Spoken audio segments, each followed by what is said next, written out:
Surah As-Saff berkaitan tentang kepimpinan lah. Kepimpinan Allah Subhanahu Wa Taala sangat menyukai orang-orang yang bekerja dengan bekerja berorganisasi yang tersusun rapi.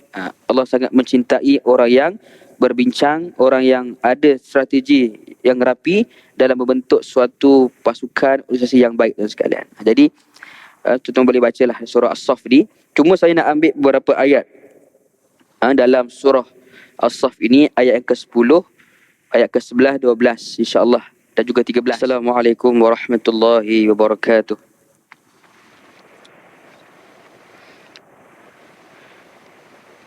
InsyaAllah kita mulakan dengan umul kitab Al-Fatihah.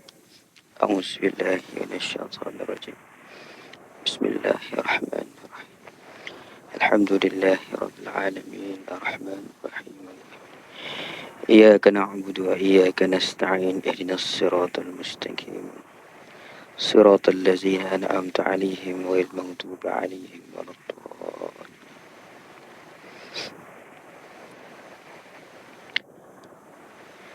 Bismillahirrahmanirrahim. Alhamdulillahi rabbil alamin. Wassalatu wassalamu ala asyrafil anbiya'i wal mursalin wa ala alihi wa sahbihi ajma'in. Subhanaka la ilma lana illa ma 'allamtana innaka antal alimun hakim. Wa qad rabbi shrah li sadri wa yassir li amri wahlul 'uqdatam min lisani yafqahu qawli. Rabbi zidna ilma warzuqna fahma. Rabbi yassir wa la tu'assir. Rabbi tamim bil khair. Allahumma faqihna fid din wa 'allimna ta'wil wa ihdinas siratal mustaqim. Siratal ladzina an'amta 'alaihim minan nabiyyin wasiddiqin wasyuhada'i wassalihin. Wa hasuna ulaika rafiqa ya rabbal alamin. Qala Allah Ta'ala fil Qur'anil Azim, a'udzu billahi minasyaitonir rajim. Wa laqad ba'atsna fi kulli ummatin rasula an i'budullaha wajtanibut taghut faminhum man hadallah wa minhum haqqat 'alaihid dhalalah. Sadaqallahul azim. Yang dimuliakan Tuan Imam, Tuan Muazzin, seterusnya barisan pengurusan Masjid Al-Falah yang dikasihi, yang dihormati para guru, asatizah, tuan-tuan guru, yang dikasihi para ibu dan ayah, abang-abang, kakak-kakak, adik-adik. Alhamdulillah, sama-sama kita rafakkan rasa syukur pada Allah Subhanahu Wa Taala kerana diberikan kita peluang pada malam yang mulia ini, malam 9 Zulhijjah, malam yang sangat dituntut untuk kita tinggal beberapa jam lagi untuk kita berdoa, mustajab doa, tuan-tuan sekalian.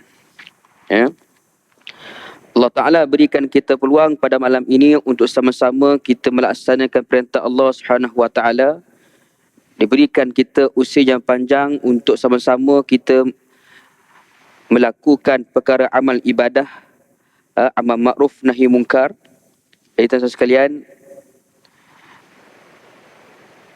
ada di antara kita yang berumur 30 tahun, 40 tahun, ada yang hidup lebih 80 tahun, 90 tahun. Bukanlah untuk kita berfoya-foya, tetapi Allah Subhanahu Wa Taala bagi masa kepada kita yang hidup panjang ini untuk kita melaksanakan perintah Allah Subhanahu Wa Taala melebihi daripada melakukan dosa pada Allah. Waktu kita muda mungkinlah kita saja yang tahulah banyak melakukan dosa pada Allah Taala.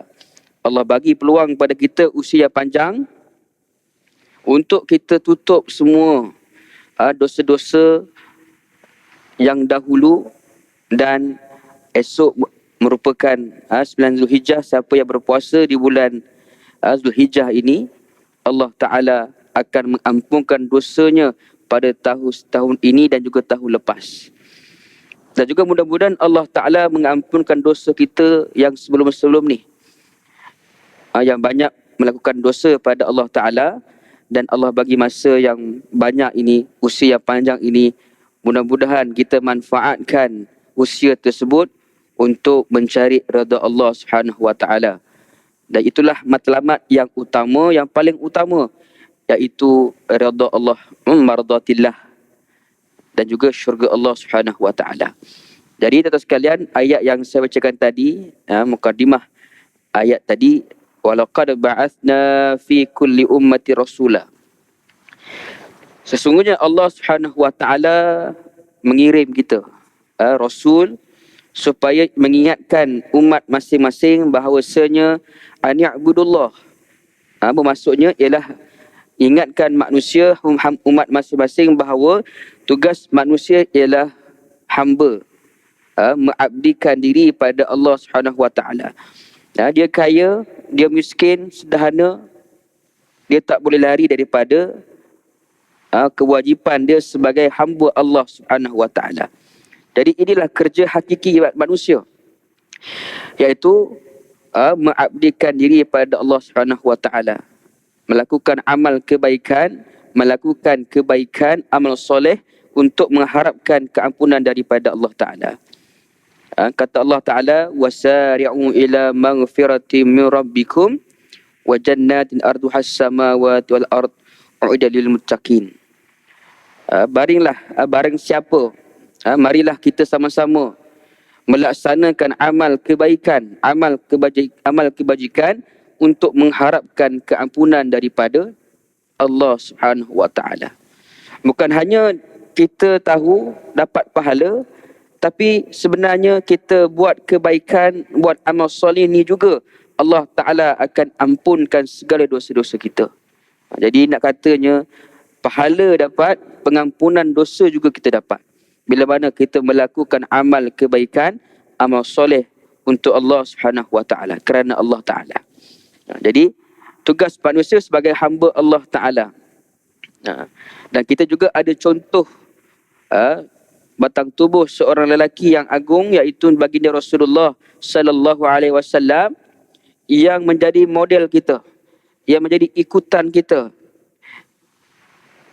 Kehidupan baginda mengabdikan diri pada Allah Ta'ala.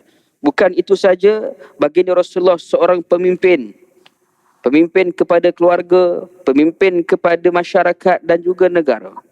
Dan juga Nabi juga seorang pendakwah. 3 kerja yang Nabi buat yang perlu kita sambung dan perlu kita buat selepas baginda wafat, tuan-tuan sekalian. Jadi hamba Allah Ta'ala, yang kedua khalifah, yang ketiga sebagai seorang pendakwah. Ini tugas kita yang akan ditanya oleh Allah Subhanahu wa Ta'ala. Kemudian kata Allah lagi, ingatkan umatmu bahawasanya jauhilah perkara taghut, perkara-perkara mungkar, perkara-perkara keji yang boleh merosakkan amal kebaikan dan juga merosakkan amal pahala kita. Disebabkan perkara itu boleh menyebabkan segala apa yang kita buat akan terhakis. Pahala yang kita nak selama ni, kerana kita buat dosa, habis, tuan-tuan sekalian. Sebab itulah kita jangan menilai seseorang itu dengan hanya memandang latar belakang sahaja, memandang kisah silam semata-mata. Sebab kita tidak tahu masa depan macam mana. Masa depan tu Allah Ta'ala yang telah tulis bagaimanakah kehidupannya. Jadi tidak perlu dan tak payahlah kita orang Islam nak judge seseorang itu hanya kepada kita nampak, melihat mata kita dan tahu kisah lama dia. Dan kita risau kita buat amalan-amalan, pada masa sama kita buat maksiat kepada Allah Ta'ala, kita mengeji orang, kita menghina orang, kita risau setiap amalan yang kita buat, pahala yang kita dapat bukan untuk diri kita tetapi untuk orang yang kita zalimi. Ini yang kita risau. Penat lelah kita buat amal kebaikan, solat berjemaah di masjid, kita berpuasa sunat dan sebagainya, tapi yang menjadi masalahnya, amalan pahala tersebut bukan untuk kita tetapi untuk orang yang kita zalimi.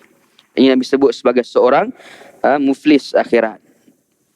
Bila Nabi tanya kepada para sahabat, apakah itu muflis? Sahabat menjawab, muflis tak ada harta, hilang harta dan sebagainya. Tapi Nabi sebut, muflis akhirat maksudnya ialah muflis orang itu melakukan amal kebaikan yang banyak, tetapi pahalanya bukanlah untuk dirinya, tetapi untuk orang yang dizalimi. Tuan-tuan sekalian, kerana apa? Kerana dia banyak melakukan dosa, mengata orang, mengumpat orang, iri hati, dengki dan sebagainya. Jadi dapat penat dan sia-sia sajalah amalan kita. Jadi hati-hati tu sekalian. Kemudian kata Allah lagi, ingatkan lagi manusia bahawasanya Allah Ta'ala boleh mengurniakan hidayah kepada orang yang Allah kehendaki. Sesiapa pun yang Allah ciptakan, Allah Ta'ala boleh bagi hidayah. Manusia, hatta Nabi pun tidak boleh bagi hidayah. Hanya Allah sahaja yang boleh bagi hidayah kepada sesiapa. Lalu saya kata, janganlah kita judge orang. Lagi-lagi orang yang pernah melakukan dosa pada Allah Ta'ala ni. Orang-orang banduan ke dan sebagainya, jangan kita fokus. Jangan kita terlalu bersangka buruk. Sebab kita tak tahu kebarangkalian dalam penjara, mungkin ada kemalangan yang boleh mengubah dirinya menjadi baik. Tuan-tuan sekalian. Sesiapa saja sekalipun Allah boleh bagi hidayah. Sebab itulah kita kena hari-hari doa kepada Allah supaya kita dikurniakan hidayah dan juga taufik. Taufik ni bermakna Allah Ta'ala mendorong kita untuk melakukan amal kebaikan, amal soleh, tuan sekalian. Tidak nampak perkara-perkara yang jahat, yang buruk. Doa supaya Allah kurniakan taufik, supaya Allah dorong kita untuk melakukan amal soleh kepada untuk dapat pahala di sisi Allah Subhanahu Wa Taala. Itulah makna hidayah. Allah boleh bagi hidayah kepada sesiapa yang Allah kehendaki. Kemudian yang keempat, Allah suruh ingatkan hamba masing-masing, umat masing-masing, bahawasanya Allah Ta'ala boleh menyesatkan manusia, menyesatkan sesiapa yang Allah kehendaki. Dia orang kafir yang terus jadi kafir, orang Islam yang mengaku Islam tetapi lawan Islam, orang Islam yang lawan Islam ada yang orang Islam tetapi hatinya busuk.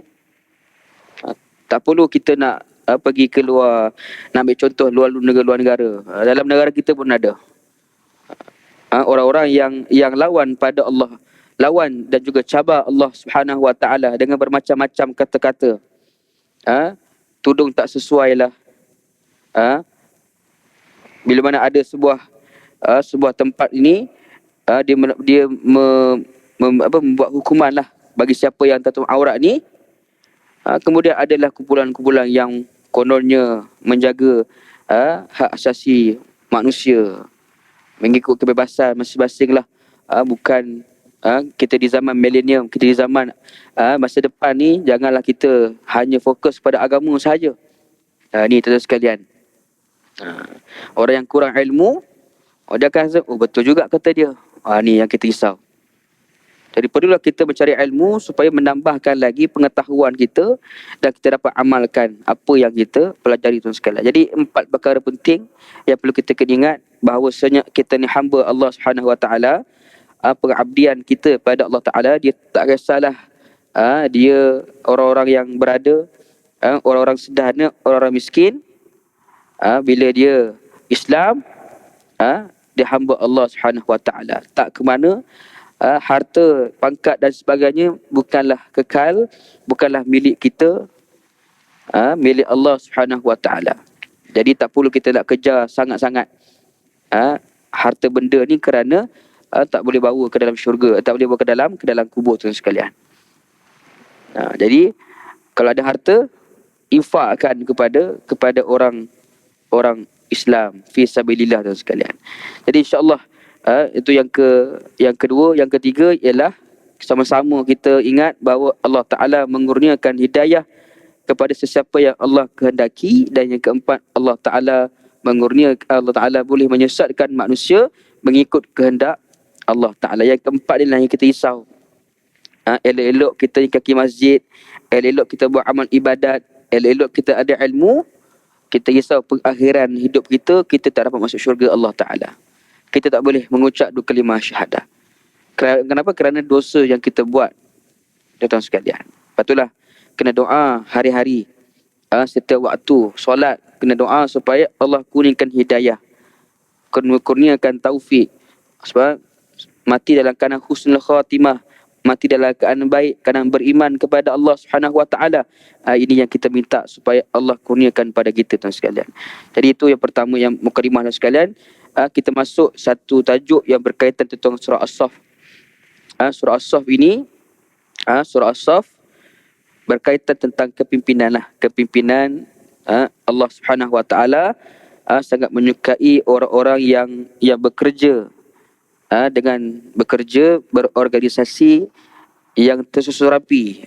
Allah sangat mencintai orang yang berbincang, orang yang ada strategi yang rapi dalam membentuk suatu pasukan organisasi yang baik, dan sekalian. Jadi tuan-tuan boleh bacalah surah As-Saff ni. Cuma saya nak ambil beberapa ayat dalam surah As-Saff ini, ayat yang ke-10, ayat ke-11, 12 insya-Allah, dan juga 13. Suatu mana Allah Ta'ala memberi tawaran kepada orang-orang yang beriman. Tawaran khas untuk orang-orang yang beriman kepada Allah Ta'ala. Kata ulama' tafsir sebut dalam kitab At-Tibyan, disebut bahawasanya para sahabat berjumpa dengan Nabi Muhammad sallallahu alaihi wasallam. Wahai Rasulullah, ada tak suatu amalan yang membolehkan kami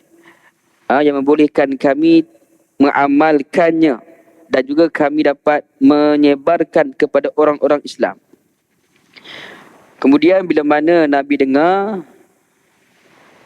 para sahabat menanyakan satu soalan kepada baginda, Allah Subhanahu Wa Taala terus turunkan ayat yang ke-10 ini.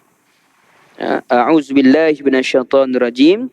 Ya ayyuhalladzina amanu hal adullukum ala tijaratin tunjikum min adzabin alim. Bila mana para sahabat bertanya, Allah Ta'ala terus turunkan ayat untuk memberi jawapan dalam bentuk persoalan. Allah menjawab soalan para sahabat dengan soalan. Lain ni.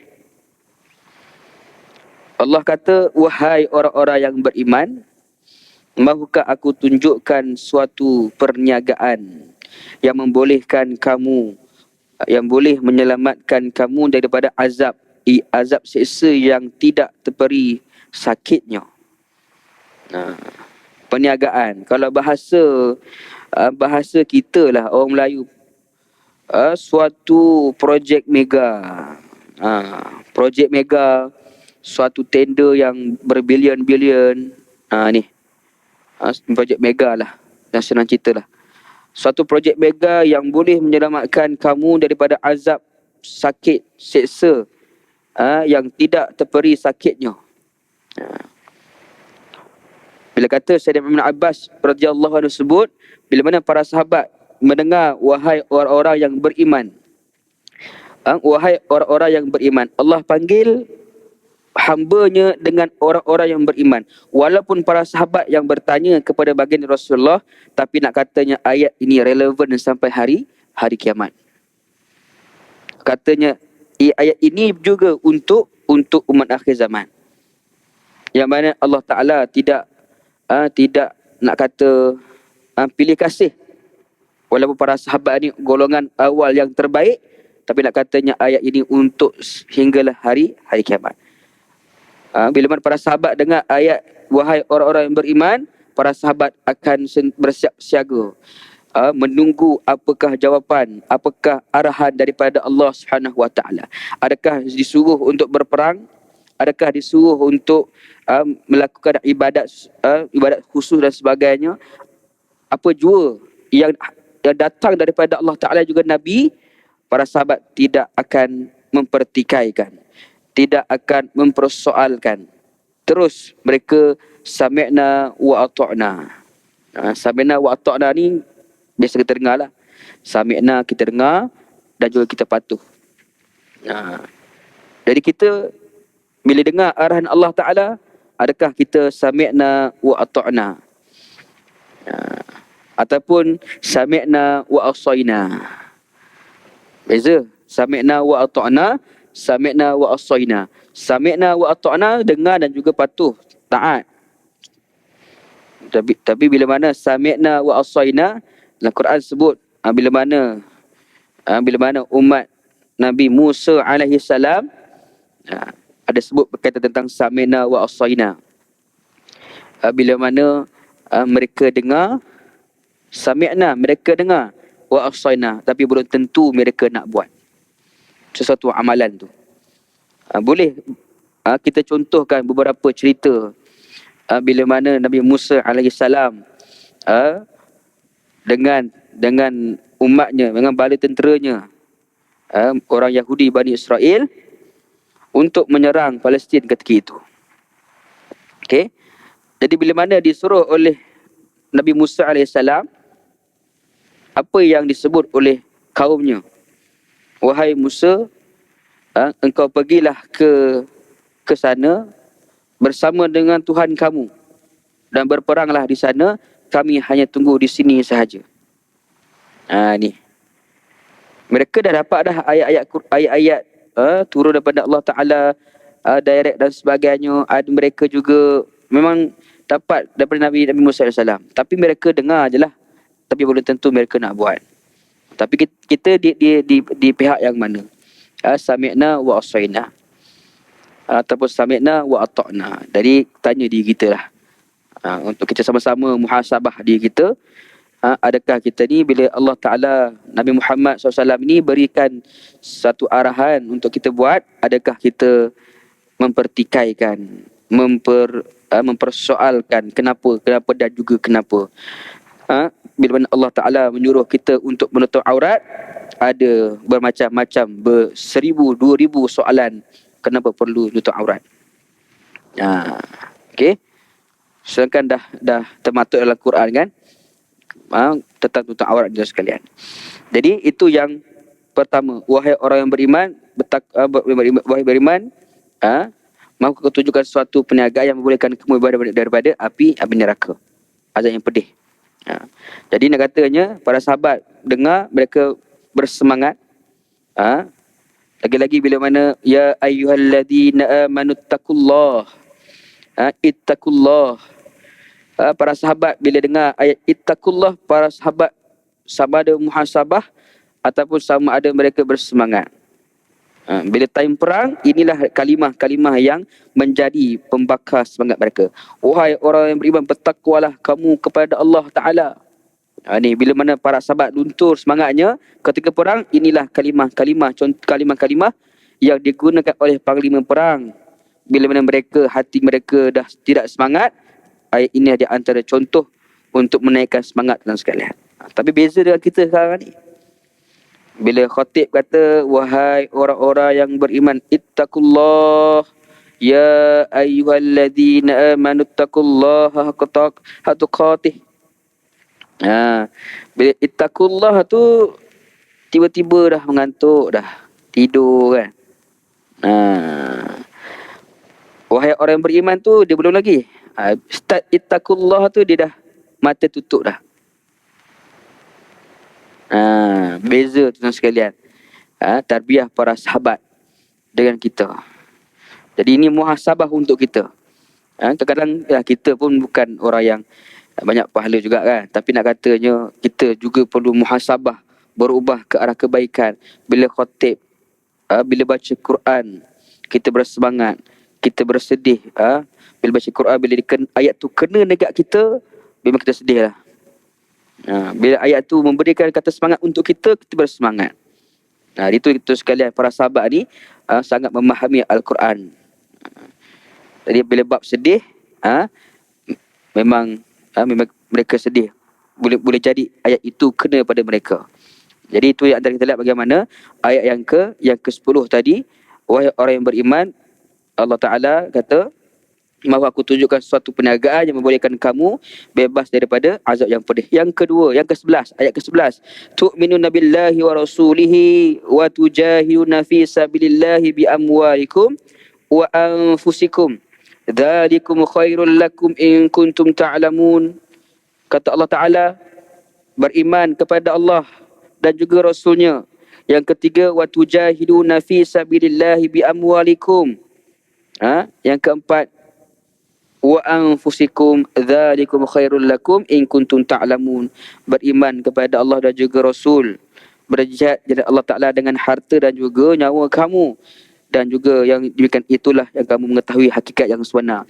Jadi sekalian, nak dapatkan tiket, nak dapatkan sesuatu perniagaan yang besar macam ni, mega, projek mega macam ni, bukannya mudah tuan sekalian. Nak masuk syurga Allah Ta'ala ni bukan benda yang mudah. Perlukan pengorbanan yang sangat tinggi. Matlamat kita nak capai redha Allah dan juga nak capai syurga Allah Ta'ala. Nak balik kampung kita yang awal-awal dulu. Asal kampung kita di syurga. Sebab apa Nabi Adam di syurga dulu kan? Jadi nak katanya matlamat kita kena jelas. Kena cuba sebaik mungkin untuk mencapai matlamat utama kita, redha Allah Subhanahu Wa Taala. Jadi perlunya kita yang pertama, kata Allah Taala, beriman kepada Allah Taala. Kata ulama dalam aktivitas tersebut, iman ini diibaratkan sebagai bekas yang perlu diisi dengan amal-amal soleh. Iman ni perlunya ada amal soleh, amal-amal soleh kita. Iman ni perlu ada ilmu. Untuk mengenal Allah kena ada ilmu. Bila kita solat fardu, bila kita buat sesuatu amalan, perlu ada kefahaman. Bukan hanya ikut orang semata-mata, tapi buat kerana kefahaman kita. Ada ilmu dan juga kena amalkan. Bila ada amal, bila ada kefahaman. Bila ada kefahaman tu yang kita boleh amalkan. Kenapa kita solat, kenapa kita berzikir, berselawat dan sebagainya. Sebab tu ada orang berzikir, tak sedar dah 1000 kali, 10,000 kali. Dan menjadi amalan dia. Bila mana dia tak berzikir, dia rasa tak sedap hati. Orang yang dah hatinya dah terpaut dengan masjid, bila mana tak pergi masjid, dia rasa tak sedap hati. Nak juga kena pergi masjid, nak tak nak kena pergi masjid. Dengar azan surah Masjid Al-Falah ni, dengan azan dia, mesti kena pergi masjid. Mana-mana masjid yang azan, dia kena pergi juga. Ini mereka yang hatinya dah terikat dengan masjid. Kalau tinggal satu amalan rasa tak sedap. Macam ada macam dosa bagi dia. Semua juga bila ada kefahaman dalam melakukan amal ibadat. Bila ada ni, barulah rasanya insya-Allah kemanisan dalam beribadah. Susah tetapi perlukan pengorbanan yang sangat tinggi tuan sekalian. Jadi pertama, beriman kepada Allah Subhanahu Wa Taala. Dengan kita melakukan amal ma'ruf nahi munkar. Sebagai seorang pendakwah, kita semua pendakwah tuan sekalian. Yang mengaku beriman kepada Allah Ta'ala ni semua pendakwah. Pendakwah tuan sekalian. Dialah pemimpin, dialah ahli ibadah. Jadi tugas kita ialah memastikan kita mengajak kepada kebaikan dan juga mencegah segala kemungkaran. Bila ada orang melakukan kesalahan, tegur dengan cara yang baik. Tegur dengan hikmah. Bil hikmah. Hikmah ni bukan lembut. Orang kata hikmah ni lembut. Tapi hikmah ni maknanya ialah kebijaksanaan. Kita tengok seseorang itu, contoh dengan kalau orang ni orang yang suka menyanyi, macam mana kita nak tackle, menggunakan kebijaksanaan kita, tackle dia untuk kuat agamanya, solat berjemaah, faham tentang agama. Kalau orang kaya bagi kefahaman tentang Islam, macam mana kita nak tackle mengikut kebijaksanaan. Bukan main sergah, bukan main marah sahaja. Tak boleh. Kita bukan Saidina Umar. Kita bukan Saidina Umar. Kita ni orang biasa. Jadi kena tegur setiap level. Level ada yang macam-macam ragam lah. Orang kaya macam mana kita nak dakwah dia, orang yang sederhana, orang yang miskin macam mana, apa semua. Jadi ini amar ma'ruf nahi munkar tu sekalian. Kemudian kita buat apa yang Allah suka, tinggalkan apa yang Allah larang. Senang, mudah untuk disebut tetapi payah untuk dibuat. Betul tak? Betul lah. Senang kita nak buat, senang kita bercakap, tapi susah untuk kita buat.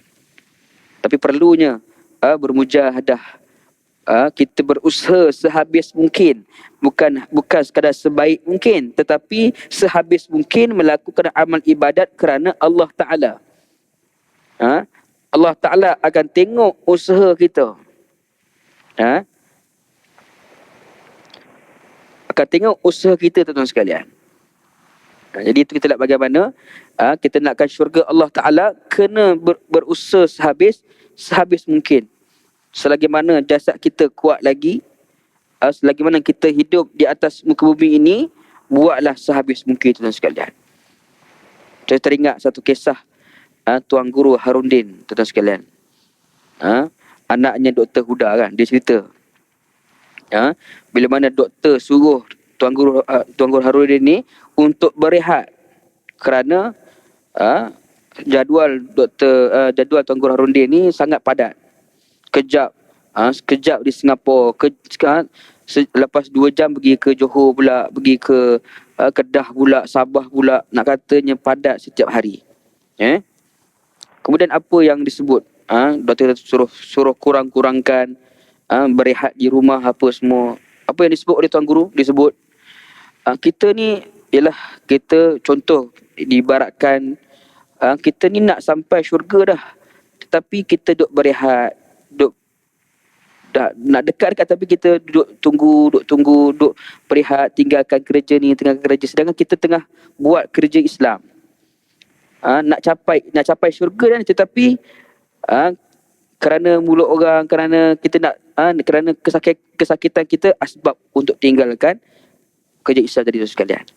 Nak katanya dah tak sampai syurga dah, tapi kita tinggal sikit melambatkan lagi untuk masuk ke syurga Allah Ta'ala. Ini nak kata Tuan Guru Harundin lah. Nak kurangkan jadual dia, jadual penuh, duk berlari-lari nak syurga ni, tetapi ada orang sekat, berehat kejap, lambat lagi masuk syurga. Itu contoh dia lah. Jadi Dr. Huda pun tak nak kata apalah. Tapi dalam keadaan terkawal lah, Dr. Huda pegang lah. Dan katanya ini semangat seorang yang faham tentang agama ni, nak mencapai syurga Allah Ta'ala ni. Dia walaupun dia tak sihat, dia masih lagi melakukan ibadat. Tak kisah macam mana pun, walaupun dibaring, tetapi dia masih lagi beristighfar, berselawat dan sebagainya. Ini di antara contoh-contoh lah untuk kita membuat amal kebaikan sehabis mungkin sekalian. Kemudian yang kedua, kita beriman kepada Rasulnya. Kita melaksanakan perintah Allah dan juga Rasulnya. Bila Nabi dihina, apa tugas kita orang Islam untuk pastikan Islam dan juga Nabi dimartabatkan. 2-3 bulan yang lepas, Nabi kita dihina oleh negara India kan, beberapa pembesar di India. Jadi apa tugas kita? Tugas kita ialah kena pastikan, mungkin ada di antara kita ada Facebook, ada Instagram, ada Twitter dan sebagainya. Sama-sama kita type menyatakan kita menolak cara mereka menghina Nabi kita. Kita sama-sama bersatu padu, kita menolak cara mereka dan sebagainya lah. Ini cara-cara kita lah. Kita tak boleh nak berperang dengan sana, bukan landscape politik kita untuk berperang dengan senjata api. Kita tak sesuai, tuan-tuan sekalian. Jadi antara lain untuk kita beriman dengan Nabi Muhammad dengan cara kita banyakkan melakukan amal sunat lah. Jadi yang Nabi buat untuk kita sekalian. Dengan pakai jubahnya, dengan berzikir, bersiwak dan sebagainya, membaca doa, langkah kaki kanan, setiap pergerakan kita langkah kaki kanan apa semua. Jadi itu kita lihat bagaimana hebatnya orang yang cinta kepada Rasulullah, akan dapat apa yang akan dapat syafaat bagi Rasulullah. Saya berada dalam kuliah, guru saya tu Ustaz Farid Rabi lah. Ustaz Farid Rabi, Dr. Farid Rabi sebut, kita ni selalu sebut cinta kepada Rasulullah. Tetapi ramai di kalangan kita yang tidak ikut apa yang Nabi buat. Mulut kata cinta Rasulullah, tetapi kebanyakannya kita ni tidak ikut apa yang Nabi buat. Di antaranya katanya ialah jalan dakwah. Ramai yang tak nak buat. Ramai yang tinggalkan. Ramai yang kata susahlah, apalah kan. Jadi itu yang dia boleh katalah pada kami pelajar-pelajar di kuis dulu. Dr. Farid Rabi sebut. Jadi perlu kita ambil perhatian tentang dakwah ni. Mungkin sebelah rumah kita bukan orang Islam, kita cerita tentang Islam ke apa semua dan sebagainya lah. Tunjuk akhlak yang baik ke. Bila bercakap dengan sesiapa pun, cara kena betul. Bila Nabi bercakap dengan sahabat, bukan kepala sahaja gerak, tapi badan juga bergerak. Pusing, sama-sama pusing, mengadap dia sekali. Bukan kepala sahaja. Ini nak katanya Nabi masuk juga dalam perbualan tersebut. Bukan hanya kepala semata-mata tuan sekalian. Jadi itu yang kedua. Yang ketiga, wa tujahiduna fi sabilillahi bi amwalikum. Berjihad di jalan Allah Subhanahu wa taala dengan harta kamu. Makna jihad ini tuan sekalian, yang maklumnya ialah secara luahnya ialah kita bersungguh-sungguh untuk mempertahankan agama Allah Ta'ala. Berjihad mempertahankan kalimah Allah. Berjihad menjaga kesucian Islam. Bersungguh-sungguh mempertahankan kalimah Allah Ta'ala. Ini jihad yang sebenar. Kena open. Bukan jihad itu perlu berperang. Berperang. Tidak sama sekali tuan sekalian. Kita tak sama dengan Palestin. Mungkin cara mereka dengan berperang. Tapi cara kita di Malaysia lain. Tak sama tuan sekalian. Mungkin kita dengan cara pekerjaan kita. Bagi seorang guru, macam mana dia nak dakwah, macam mana dia nak berjihad, niat kerana Allah Ta'ala. Mengajar dengan sepenuh hatinya. Mengajar kerana nak menunjukkan Islam tu baik. Terangkan tentang Islam dengan bagus. Tunjukkan attitude yang sebaik-baiknya. Seorang guru kena tunjuk macam mana akhlak seorang Nabi, kemas dan sebagainya. Itu sekalian. Yang kedua, kalau seorang doktor, doktor bedah contoh. Sebelum nak bedah, dia buat solat 2 rakaat. Supaya apa? Supaya bila mana dia tengah bedah orang, Allah Ta'ala berikan dia panduan, tak tersalah dan sebagainya.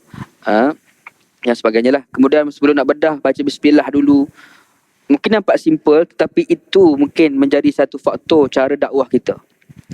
Orang nampak kita bagus, doktor ni, cantik Islam ni, hebat Islam ni, dapat melatih penganutnya menjadi orang yang baik dan sebagainya. Ini terus sekali antara salah satu cara dakwah. Orang akan tengok kita. Hari ni orang akan tengok Islam itu tengok kepada orangnya. Macam ada sahabat kawan-kawan saya lah yang baru Islam. Dia tidak tengok kepada batang tubuh orang Islam, tapi dia tengok Islam sendiri. Islam, agama Islam tu. Kalau dia tengok orang Islam tu, mungkin dia tak akan masuk Islam.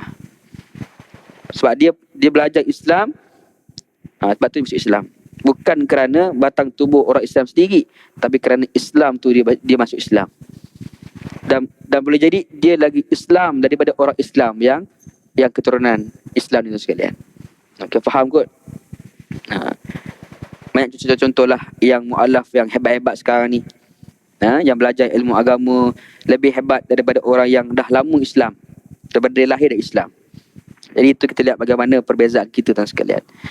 Dengan harta kamu, berjihad dengan harta kamu. Ada harta yang banyak. Kalau masjid kita memerlukan dana, kitalah orang yang pertama kalau boleh bagi dana, bagi harta. Kalau ada nak Quran nak diinfak dan sebagainya, kita tolong belikan sebagainya. Kalau ada madrasah tahfiz dan sebagainya memerlukan duit, memerlukan dana dan sebagainya, kitalah yang paling utama yang akan memberi bantuan kepada orang-orang Islam sendiri dan sekalian. Ini jihad fi sabilillah dengan harta kamu tu sekalian. Kemudian yang keempat, antara syarat untuk dapat perniagaan yang Allah kata tadi, yang keempat ialah dengan nyawa kamu, dengan diri kamu. Kalau boleh kita infakkan diri kita untuk agama, seperti mana para sahabat, itu memang hebat tuan sekalian. Cuma itulah, bila kita nak sampai level macam tu kan, tapi kena ada usaha untuk kita pertahankan agama Allah Ta'ala. Kalau mungkin kita ada kepakaran kita, orang yang pakar guna Facebook macam mana, orang yang pakar guna Instagram, jalan dakwah, orang pakar guna Twitter, TikTok sebagainya, guna untuk jalan dakwah dan sekalian. Bila agama di Islam dihina, kitalah orang yang pertama, kitalah orang yang sentiasa menjaga Islam tu sekalian. Mungkin tak boleh pegang senjata, tapi kita menggunakan jari kita untuk pertahankan agama Allah Ta'ala. Kita tulis dengan baik, kita type, kita post benda yang betul, share benda yang betul dan sebagainya sekalian. Baik, sambung sikit lagi insyaAllah. Jadi yang keempat tadi, wa anfusikum, dengan jiwa raga kamu. Jadi 4 syarat yang dikemukakan oleh Allah Ta'ala sekiranya kita nak dapatkan perniagaan tadi. Perniagaan yang mana membolehkan kita bebas daripada api neraka. Bila dapatnya membuat perkara yang ditetapkan Allah tadi, antara yang diberikan lagi bukan hanya bebas syurga, Allah Ta'ala akan kurniakan pengampunan. Yaghfir lakum zunubakum. Allah akan mengampunkan dosa-dosa kamu dan masukkan kamu ke dalam taman-taman yang mengalir bawahnya sungai-sungai, dan ditempatkan kamu ke dalam syurga Adanin. Itulah kemenangan yang besar. Allah kurniakan pengampunan, dan juga Allah bagi tempat yang mulia pada kita semua tuan sekalian. Kemudian wa ukhra tuhibunha nasrun minallahi wa fathun qarib wa basyiril mu'minin. Dan ada lagi limpahan kurnia yang kamu sukai, iaitu pertolongan Allah dan juga kemenangan yang cepat masa berlakunya, dan sampaikanlah berita yang menggembirakan itu kepada orang-orang yang beriman. Jadi sekalian, nak katanya inilah di antara kemenangan besar.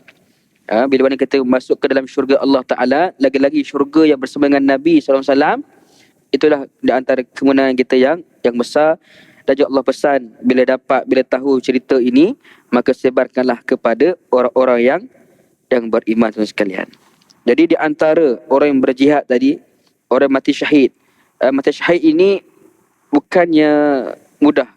Nak katanya Allah pilih orang istimewa saja yang boleh mati syahid sekalian. Di antaranya keistimewaannya ialah bila orang mati syahid ini, Allah Ta'ala akan, saat rohnya keluar, Allah Ta'ala terus hapuskan dosa-dosanya itu sekalian. Terus hapuskan dosanya. Saat rohnya keluar, terus hapuskan dosa. Di antaranya yang lain ialah Allah Ta'ala akan memberi kelebihan kepada orang mati syahid ini, boleh menarik beberapa keluarga masuk ke dalam syurga Allah Ta'ala. Yang pada awalnya berada di neraka. Di antara syafaat orang mati syahid ini ialah mereka boleh tarik 2-3 keluarga untuk masuk ke dalam syurga Allah Subhanahu Wa Taala. Ini kalau bolehlah kita mengimpikan mati syahid lah. Walaupun kita tak tahulah, tapi dah katanya cubalah juga kita untuk mengimpikan mati syahid sekalian. Walaupun tak berperang, tapi kerja yang kita buat niat kerana Allah Taala itu, mudah-mudahan itu kerja yang baik untuk kita sekalian. Jadi Allah Taala alam, mudah-mudahan Allah kurniakan kita pahala yang berganda. Allah Ta'ala kurniakan kita, permudahkan kita untuk mencari ilmu. Kita tua ke kita muda, selagi kita belum meninggal dunia, carilah ilmu tu sekalian. Ia menjadi benteng pada kita.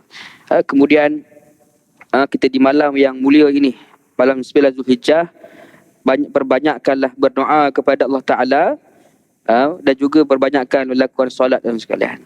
Jadi ini mustajab doa. Langit terbuka, kita boleh doa.